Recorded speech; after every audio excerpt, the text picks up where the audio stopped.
foi até o Congresso para poder responder algumas perguntas. Ele invocou a 5ª emenda dos Estados Unidos e negou a responder 111 perguntas. Se você ainda não sabe o que está acontecendo, nesse vídeo eu vou te mostrar tudo o que você precisa saber sobre Covid-19 e as últimas revelações. Esse aqui é o Anthony Fauci, a principal autoridade científica na época do Covid, que defendeu e aconselhou todas as medidas durante a pandemia, de distanciamento social, máscara e principalmente as vacinas. E nessa semana passada, dia 29 de julho de 2026, ele entra novamente no radar de toda a mídia mundial, porque ele foi até o Congresso para poder responder algumas perguntas. E adivinhe só, ele invocou a 5ª emenda dos Estados Unidos e negou a responder nada mais nada menos do que 111 perguntas. Mas olha só que interessante, o que ele falava na época da pandemia e o que ele falou essa semana. The answer is, if there are oversight hearings, I absolutely will cooperate fully and testify before the Congress if asked. You may not know, but I've testified before the Congress a few hundred times, okay, over the last 40 years or so. So I have no trouble testifying. We can defend and explain and stand by everything that we've said, so I have nothing to do. Under the advice of my attorneys, I will invoke my right under the 5th Amendment of the Constitution to refrain from answering your questions. Thank you. E tudo isso começou por conta do Senado ter tido acesso aos seus diários e documentos pessoais que mostravam uma nítida diferença entre aquilo que ele conversava de forma privada e as suas decisões públicas quanto à pandemia. O Robert F. Kennedy Jr., que é o secretário de Saúde dos Estados Unidos, disse que as revelações no diário do Dr. Fauci são, assim, bizarras. Que basicamente ele mentiu sobre tudo. Sobre a transmissão, sobre a imunidade natural, sobre as vacinas, sobre o distanciamento, sobre as máscaras, sobre tudo. He says in his diaries on January 30th that the Wuhan lab could not possibly be the source of the virus. Oh, we know that was all false. And then, well, we all know it, but now his diary, he says he knew that. And yet for 2 years he told us that he lied about masks, he lied about social distancing, he lied about the transmission, he lied about natural immunity.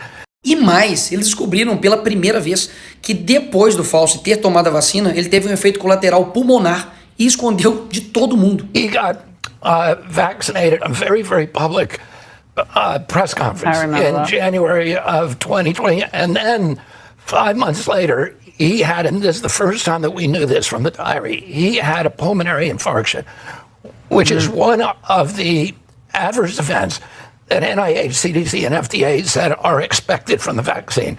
He never told anybody. He got treated for it privately by the best doctors in America. At the same time, he was telling everybody that that was not an adverse event. E todos esses documentos foram levados para o Senado. E é aqui que essa história começa a ficar ainda mais curiosa e tenebrosa. Esse aqui é o Peter Navarro, que é conselheiro do presidente dos Estados Unidos. Dá só uma olhada no que ele fala.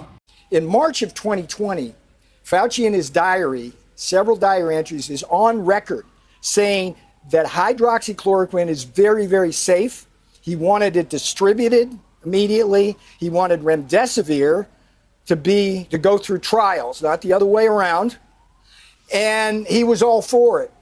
The politics changed radically when President Trump said, hey, let's try hydroxychloroquine. There was this just mass insanity in the left-wing media. Fauci flipped with that, and he was part of the pressure on the FDA to prevent this administration and me specifically from being able to do what I did. Ou seja, com aquilo que foi descoberto nos diários do Fauci, mostrou que ele achava a hidroxicloroquina segura e pretendia disponibilizá-la. Mas depois que o Trump endossou o medicamento e a mídia explodiu, o Fauci volta atrás e começa a pressionar para poder ir contra o medicamento. O medicamento poderia ter salvado milhões de pessoas. Inclusive, no dia que ele estava no Senado, o senador Johnson foi e colocou na cara dele a comprovação daquilo que eles disseram que não tinha comprovação científica. So there's no evidence. There's no evidence that ivermectin is helpful. On that exact same day, and I've got the studies right here. There was a website that was tracking the random controlled studies. Here they are, showing 60, 70% efficacy of ivermectin.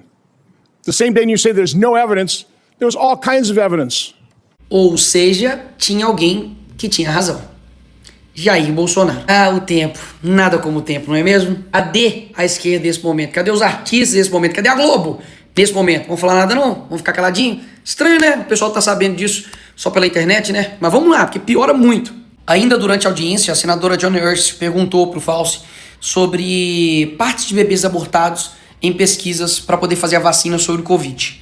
Ele se calou. Under your NIAID coronavirus, researchers also used aborted baby body parts in mice research, and taxpayers paid for them to do that. NIH-funded coronavirus researcher Dr. Ralph Baric and his colleagues at UNC put parts of livers, thymuses, and chunks of human fetal lung that they got from aborted, almost 5-month-old human babies. They put those parts in their research mice. RML lab employees in Montana also ordered and used aborted baby body parts in their taxpayer-funded research. And emails show how they plan to use those mice for post-COVID work. NIH funded putting aborted babies' fingers and scalps off the heads of aborted babies and putting them into the backs of research mice. The scalps later grew fine baby hair in the mice. They even included those disgusting photos in their research paper that you funded. Not all of those were research on coronaviruses, but some were. Thankfully, the current NIH director has said no more of this. Dr. Fauci, yes or no? Do you think that human aborted parts should be put into mice for coronavirus research? The advice of counsel, I respectfully decline to answer based upon my rights under the Fifth Amendment to the Constitution. Poxa, como que sob uma alegação extremamente séria e grave como essa, você vai ficar calado? Não era ele que iria falar e esclarecer tudo a respeito do que ele estava fazendo? Por que se calou perante isso? Será que é verdade? Será que de fato foi usado partes de bebês para poder fazer pesquisa de vacina da Covid? Ah, Nicolas, mas tudo isso é uma palavra de um contra o outro. Não, seu gênio. Literalmente tem um relatório final do Congresso americano mostrando que distanciamento, não havia suporte científico quantitativo. Máscaras eram ineficazes para controlar a transmissão, mas prejudicou do que ajudou. 3. Lockdowns geraram mais prejuízo do que proteção. 4. Miocardite, especialmente em homens jovens, é um efeito colateral reconhecido. Se você quiser saber mais, é só clicar no covid.gov. Vai lá e estude. Agora, o maior escândalo não foi somente o Dr. Fauci, foi a mídia. Vocês não lembram o que a mídia, e principalmente a Globo, fez durante a pandemia? Como, por exemplo, esse cara, que era empresário na frente da sua esposa, sendo humilhado, constrangido e multado, porque estava ali descumprindo regras que vieram da cabeça desse cara. É real. Anthony Fauci foi ouvido em 29 de julho e usou a 5ª emenda para não responder a maior parte das perguntas. Mas nem tudo no vídeo tem o mesmo grau de comprovação. A eficácia de máscaras, lockdowns e da hidroxicloroquina segue sendo tema de debate científico, com estudos em direções opostas, diferente do que o corte sugere como conclusão fechada. Já as cenas de fiscalização mostradas aqui, com comerciantes multados durante a pandemia, são registros de arquivo amplamente documentados na época. Enquanto isso, eles faziam propaganda na Globo com os artistas, dizendo para poder fazer origami, estudar, cantar, qualquer coisa, menos ir pra rua. Origami, ginástica, pintura. Fica em casa. Fica em casa. Fica em casa. Fica em casa. Fica em casa. Fica em casa. Fique em casa. Fica em casa. O vídeo, publicado por Nicolas Ferreira na semana passada, já passa de 30 milhões de visualizações somadas nas redes, segundo o próprio deputado. A repercussão acontece num momento em que o parlamentar reforça sua base para embalar candidaturas do PL em Minas Gerais e a pré-candidatura de Flávio Bolsonaro à presidência, usando o tema da pandemia, ainda sensível para parte do eleitorado, como munição política dentro da corrida de 2026. Com a verdade sendo revelada, eu quero te pedir uma coisa. Compartilhe esse vídeo, porque o Brasil inteiro precisa saber os rostos daqueles que fizeram terror contra trabalhadores, pessoas comuns, e que inclusive descumpriram as medidas e ficavam pagando, de virtuosos para todo mundo. Depois de vários anos, a gente pode afirmar aquilo que muitos sabem há muitos anos também.